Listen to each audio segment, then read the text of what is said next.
Namaste. Well, here we are doing a quick stop in Missouri for the night. And so I said I might try to do some satsang from the road. And so I'm going through the satsang questions that have been sent in. And I think people have had a mistaken notion that I'm going to be stopping at seekers' houses and giving personal satsang and meeting with people to give satsang, but that's not what is going on.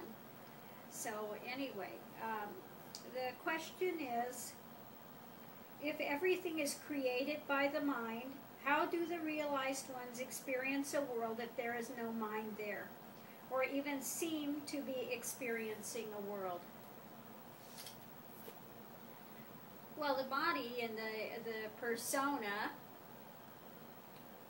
is in the transient. It's made up of energy that's in motion.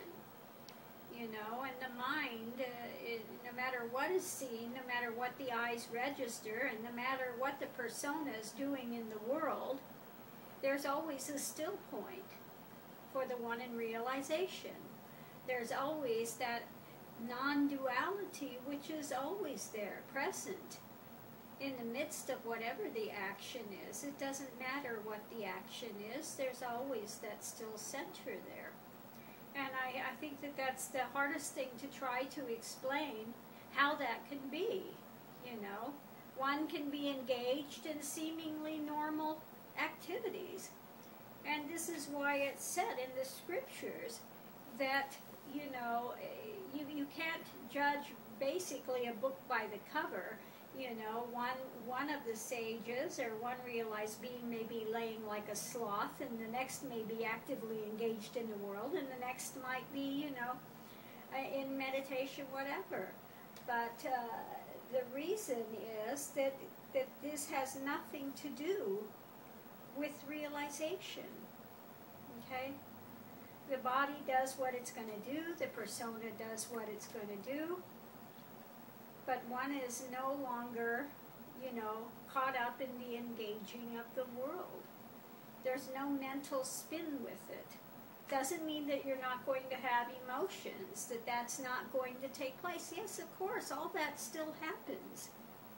You know, but while people on the outside are engaging a persona, what they seem to think is the persona, what's going on inside here is something vastly different, okay? It's just, there's always, you know, it could be absolutely screaming memes at something, but it's still a still center there.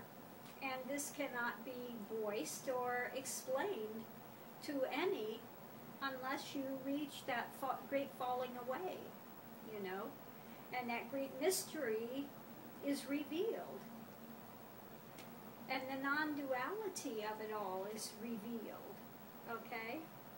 So what people that are engaging the world and caught up in mind and all of the other drama that goes with it, you know, and when they see, like, you know, like some were saying when they had seen Ramana, well, when I'm with you, you're so normal.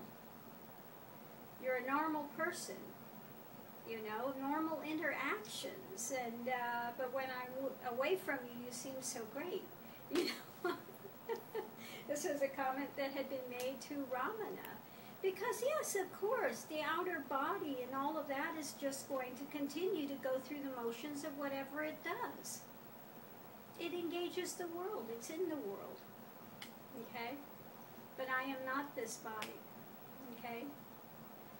Okay, that's the wisdom that comes. I'm not this body. I've never been this body. Okay?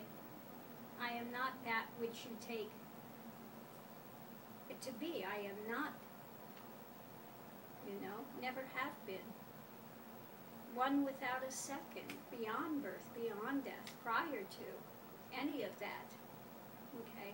So one no longer confuses the motion of Shakti and all that comes with it with that unchanging, non-dual is. Okay? So thank you for your question. I hope this answers it somewhat. I know it's almost impossible to try to broach what is the non-dual when one is looking at a body that's speaking? You know? Okay, so what's in the consciousness is totally separate and different from what may be appearing externally in a form. Thank you. Namaste.